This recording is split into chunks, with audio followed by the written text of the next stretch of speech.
Welcome to Hidden Ties, where every story hides a deeper truth. I can't believe they actually did it. Skipped my baby's birth and for a BBQ. My mother laughed it off like it was no big deal, just a baby, but I smiled, knowing I would make them regret that choice. And when they realized what I had done next, it would be too late. Before we continue, tell me in the comments, where are you watching from? I'd love to know.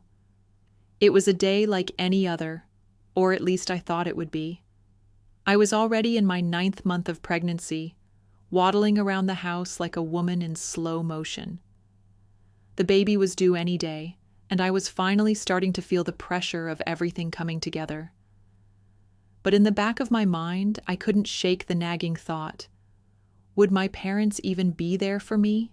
At 42 years old, with 2 kids of my own, a loving husband, and a career in real estate, life had settled into a predictable rhythm. We were a family, a close one, or at least I thought we were. That is, until a couple of days before my baby's due date, when my brother Nick called to invite everyone to his BBQ on the very same weekend I was expected to give birth. "Mom, can you come? It's gonna be a blast." Nick's voice was full of excitement on the phone. I could practically hear the grill sizzling in the background. "You too, Dad. It'll be the perfect way to kick off summer." I paused, the air in my lungs growing heavier. "Nick, it's my due date. You know that, right? This is big for me. My first baby in almost a decade." But Nick brushed me off, and even worse, so did my parents. "It's just a baby," Mom laughed, sounding like it wasn't a big deal at all. "You'll be fine. It's not like the world's gonna end if we miss it. Besides, Nick's been planning this BBQ for months." I felt a sharp pain in my chest. She wasn't coming. She was choosing a BBQ over me, over her grandchild. I tried to push the thought away, but it clung to me. "I get it, Mom," I forced out, smiling through the hurt. "You're right. It's just a baby." But even as the words left my mouth, I knew I wouldn't just let this go. There was more to this than simple neglect. This was a betrayal, a deep one I wasn't sure I could easily forgive. That night, I sat on the couch, rubbing my belly while my husband, Charlie, watched TV, unaware of the storm brewing inside me. "Can you believe this?" I muttered. "Mom and Dad are choosing Nick's BBQ over my baby's birth." Charlie looked at me with a frown, putting the remote down. "They don't get it, do they?" he said softly, trying to comfort me. "Maybe they think it's not a big deal because they have a history of being like this." I swallowed hard, the anger building in me. "It's more than just a BBQ, Charlie. It's like they don't care, like they're not even considering how important this moment is for me." Charlie gave me a sympathetic look. "Well, what are you going to do about it?" That was when I realized I had a choice.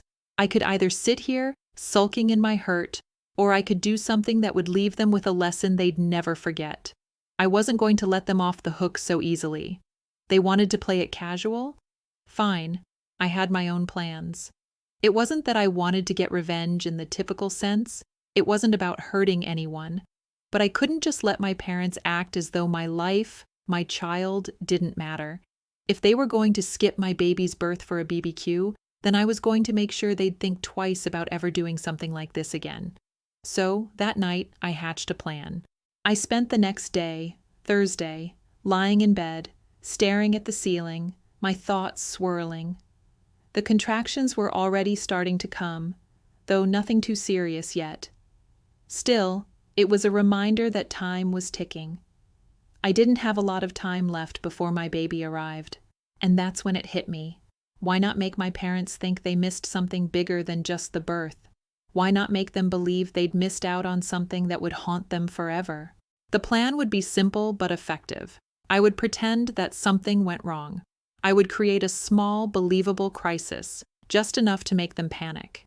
I didn't need to actually make anything happen, but I did need to make them think they were too late. They'd feel guilt, regret, maybe even shame, and that's when they'd realize the magnitude of their decision. I wasn't sure how exactly it would play out, but I knew this was the only way to get through to them.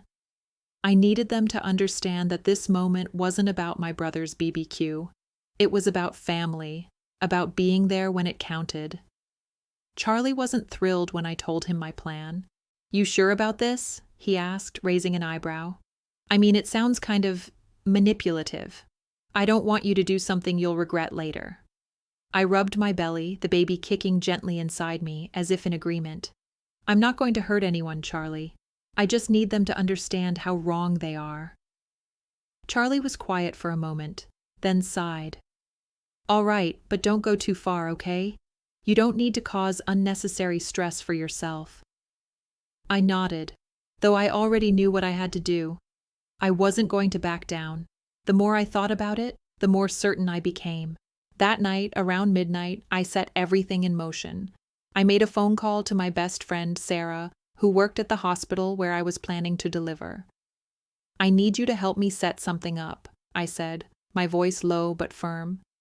"I want to create the illusion that I'm having complications.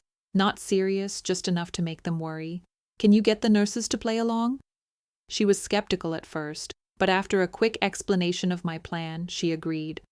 "You're wild, you know that?" she said with a laugh. "But okay, I'm in. I'll let them know to make it believable." By the time I hung up, I could feel the excitement building. This wasn't just about the birth anymore. It was about showing my parents that I had boundaries, that I wasn't going to let them treat me like I was second best. The more I thought about it, the more I realized I wasn't doing this for myself. I was doing this for every woman who had ever been brushed aside for something as trivial as a BBQ. It was time to make my voice heard. The next morning, I woke up with a sharp pain in my back, which seemed like the perfect cue to start the show. I called my parents, trying to sound as panicked as possible. "Mom, Dad, something's happening. I think I'm in labor early and I'm scared. The pain is bad and I don't know what's going on." I could hear the immediate change in my mother's tone. "Oh my God, honey, I'm so sorry. We'll come right away. Where are you? What's happening?" I had to control my smile as I spoke. "I'm at home, Mom. I think it's happening fast. You really need to get here. It's bad." "Don't move," she cried. "We're on our way. We're on our way right now. Stay calm, okay? We'll be there." I hung up and turned to Charlie, who looked at me with a mixture of concern and disbelief. "Are you sure about this?" he asked again. I nodded, my heart racing with anticipation. "They're coming, Charlie. They'll be here soon, and when they realize they missed it, they'll know." The waiting was the hardest part. I sat on the couch, feeling a mix of adrenaline and anxiety bubbling up in my chest. The contractions were light, just enough to give off the illusion that things were escalating. I could hear Charlie moving around in the kitchen, trying to keep busy, but we both knew what was coming. The act was in full motion, and there was no turning back now. Minutes felt like hours, and as I checked the time, it was clear my parents weren't even close yet. "Why aren't they here yet?" I muttered under my breath, gripping my belly a little tighter. I wasn't about to give up now. My plan had to work. Then a text message from my brother Nick popped up on my phone. "Hey sis, don't forget about the BBQ. I'm saving you a spot." I stared at it for a moment, the cruel irony of it sinking in. My brother was oblivious to everything. He was texting me as though my baby's birth wasn't even happening. The thought stung, but it only fueled my resolve. If he didn't understand the gravity of this situation, my parents certainly needed to be taught a lesson. I sent a reply. "You're right, Nick. It's just a baby, isn't it?" It didn't take long for my phone to buzz again. It was my mom this time. "Honey, we're on our way. We're stuck in traffic. Don't worry, we'll be there soon." I could feel my pulse quicken. They had no idea that I was only pretending. No idea that my labor was nothing more than a few well-timed contractions and some good acting. It was time to turn up the heat. I texted Sarah. "Can you make sure the nurses are ready? They need to make it look like I'm in a bad way when they arrive." She responded quickly. "Got it. They'll be in position, and I'll make sure the doctor plays along too." I closed my eyes, taking a few deep breaths. This wasn't just a game anymore. This was a chance for me to reclaim some dignity, to show my parents that I wasn't just the little sister who got pushed aside. I was a woman, a mother, and I deserved their respect. As the minutes dragged on, the sound of my parents' car pulling into the driveway filled the air. I felt my pulse spike. This was it. They were here. I heard the door creak open. "Honey," my mom's voice called out, her tone full of panic. "Where are you?" "I'm in the living room," I called back, trying to sound weak but calm. The reality of what I was doing hit me full force. I was playing with their emotions, manipulating their fear. I wasn't sure how I felt about it, but I knew I had to keep going. Mom and Dad rushed into the room, both of them looking disheveled and anxious. "What's going on?" Dad asked, his face drawn with worry. "Are you all right? You're not in too much pain, are you?" I winced dramatically, clutching my stomach as though every wave of pain was unbearable. "It's coming fast," I whispered, my voice shaky. "I think something's wrong." Dad grabbed his phone, starting to dial. "We need to get you to the hospital right now. We'll call an ambulance." Mom knelt beside me, looking at me with concern. "Why didn't you call earlier?" Her voice was laced with regret now, the tension of the situation making her forget the BBQ she had been so excited about earlier. "I didn't want to scare you," I said quietly, letting the guilt seep in. "But I think it's too late. I'm scared, Mom. Please, don't let me do this alone." I could see the panic setting in now. The tears were welling up in my mother's eyes, the reality of the situation hitting her harder than I expected. She was genuinely scared, and for the first time, she wasn't thinking about Nick's BBQ or anything else. It was just me and her. "I'm so sorry, sweetheart," she whispered. "We should have been here. We should have known." But even as she said those words, something inside me shifted. The victory I had imagined didn't feel so sweet anymore. I hadn't been playing to hurt them. It had been about making them understand. Yet now, as they hovered over me, terrified, it wasn't the catharsis I thought it would be. Before I could say anything else, there was a knock at the door. It was Sarah, her scrubs a dead giveaway. "Everything all right?" she asked, her voice professional yet filled with a hidden humor that only I would catch. "Not really," I replied, trying to sound as feeble as possible. Mom and Dad both turned to her, their faces panicked. "We need to get her to the hospital now," Dad barked. Sarah raised a hand to calm them. "Actually, it's just a precautionary measure. There's no need for an ambulance. We'll take care of her here, all right?" My parents exchanged confused glances. "But what's going on?" Mom asked, her voice shaky. "Is something wrong with the baby?" Sarah met my gaze and smiled. "We'll have a full look over her, but from what I can tell, this is a case of a little anxiety mixed with some practice contractions. Nothing serious, just a false alarm." My heart raced as I saw my parents' faces fall. They had been so convinced this was real, and now I could tell they were struggling to process the truth. "Wait," Mom trailed off, her voice breaking.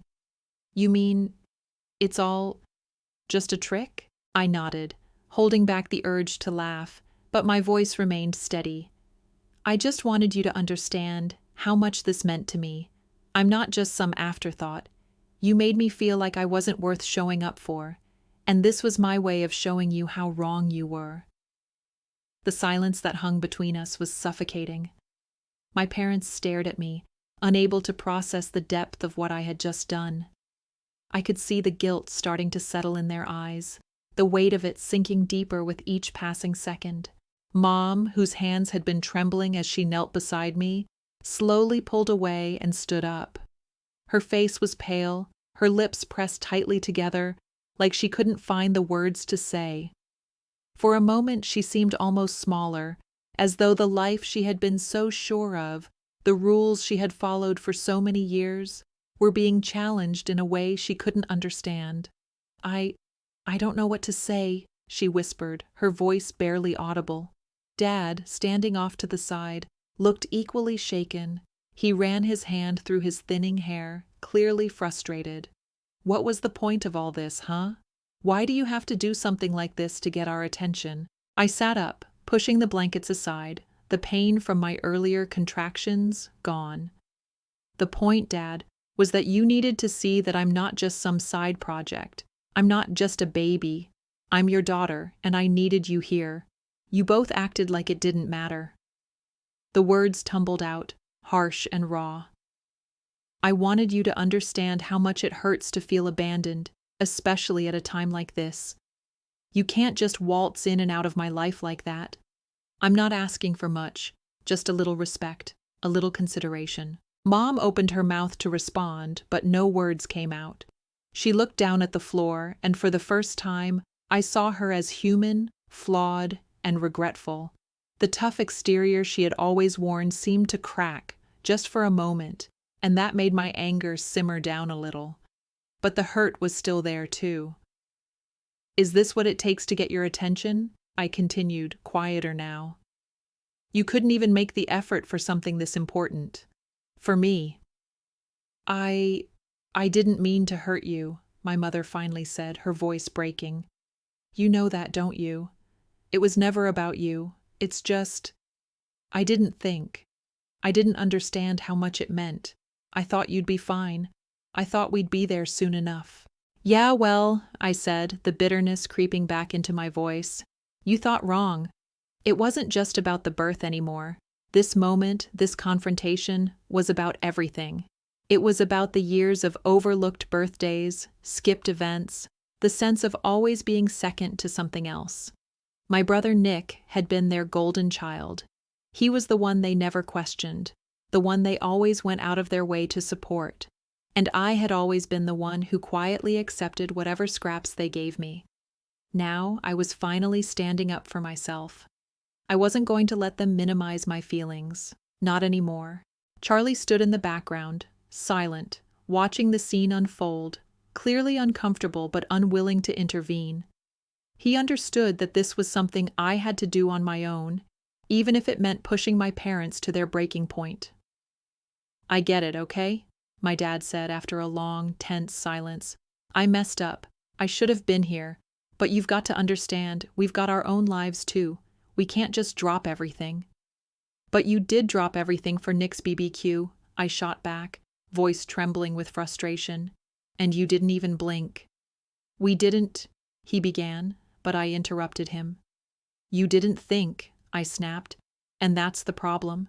You didn't even think about how much this meant to me. You didn't think about how it felt to be the second choice. There was a long pause. Dad opened his mouth to say something else, but the words were caught in his throat.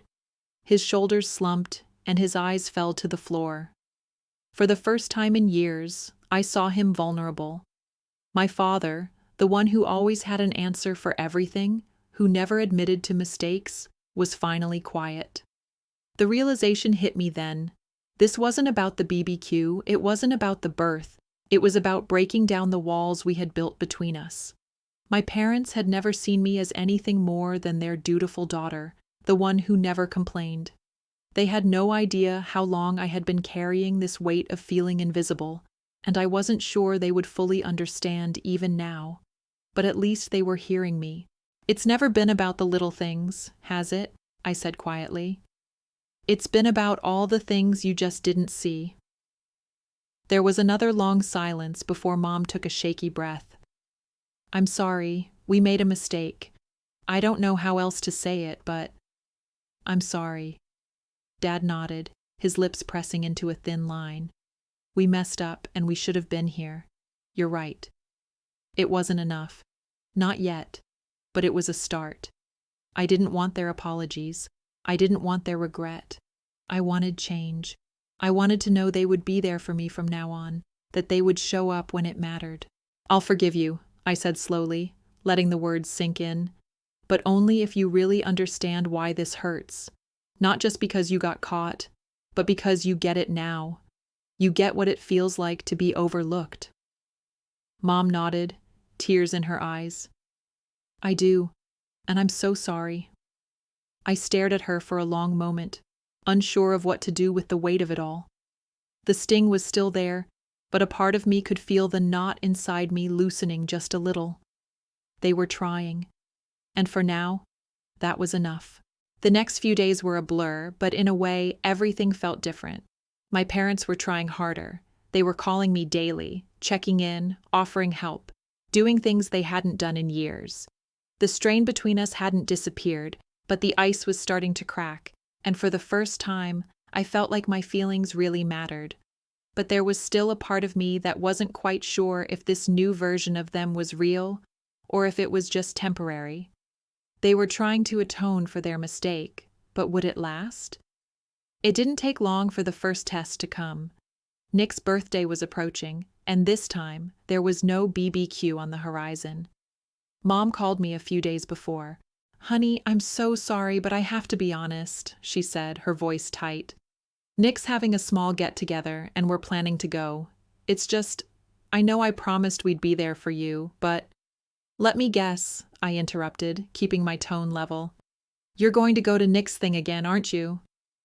There was a long pause on the other end of the line. I hung up before she could finish. Charlie was sitting next to me when I ended the call, his face tense with concern. "You okay?" he asked softly. "I'm fine," I said, the anger bubbling back to the surface. "I can't do this anymore, Charlie. I can't keep letting them come back and forth like this. They say they're sorry, but then they fall back into their old ways. I'm tired of waiting for them to change." He nodded, looking thoughtful. "I get it. But maybe it's not about them changing. Maybe it's about you deciding how you move forward, on your own terms." I didn't know if I was ready to forgive them fully, or if I ever would. But at least now I understood something important. I had the power to decide what I wanted from my relationship with them. I wasn't waiting for them to fix everything. I was deciding what kind of relationship I was willing to have. The next evening, I sat on the porch, watching the sun set behind the trees, and thought about the years I'd spent feeling overlooked. And then I realized something important. I didn't have to keep carrying the weight of my parents' mistakes. I could let go of the anger, let it fade into the background. It was no longer my job to fix them. Then the phone rang. It was Mom again. "Hi, sweetheart. I wanted to talk about what happened. I know I hurt you, and I don't want to keep making excuses, but I need you to understand something. I need you to know that I'm trying. We're trying." I rubbed my temples, fighting off the surge of frustration that had been threatening to resurface all afternoon. "I know you're trying, but I need you to actually be here, not just apologize every time. I need consistency." She paused, and for the first time, I could hear a new kind of sincerity in her voice. "I can't change the past, I know that, but I'll be here for you. I'll show up, not just when it's easy, but when it's hard too." I took a deep breath, letting the words settle in my chest. "I'll believe it when I see it, but I'm willing to try." And for the first time, I realized I wasn't doing this for them. I was doing it for myself. I wasn't asking for perfection anymore. I was just asking for something real. And if that meant walking away from the expectations I had of them, then so be it. They had missed my baby's birth. They had made their choices. But I was no longer going to live for their approval, for their attention. I was going to live for me and my family, for my child, for my happiness. That night, as I lay in bed, the faint sound of my parents' voices through the phone was the last thing I heard before sleep took over. I thought about everything that had happened, the hurt, the anger, the plan I'd set in motion, the confrontation, and finally, the resolution. I realized that the story wasn't really about them anymore. It was about me, about learning to stand up for myself, to recognize my worth, and to let go of things that didn't serve me. And so, I made my decision. I wouldn't allow myself to be humiliated again. I wouldn't keep chasing the love and validation I thought I needed from them. My life, my choices, my happiness, those were in my hands now. When I woke up the next morning, the sun was shining through the windows, the warmth filling the room with a new sense of clarity. I was ready to move forward, and this time it was on my terms. No more games, no more hurt. Just the future I was building for myself and my child.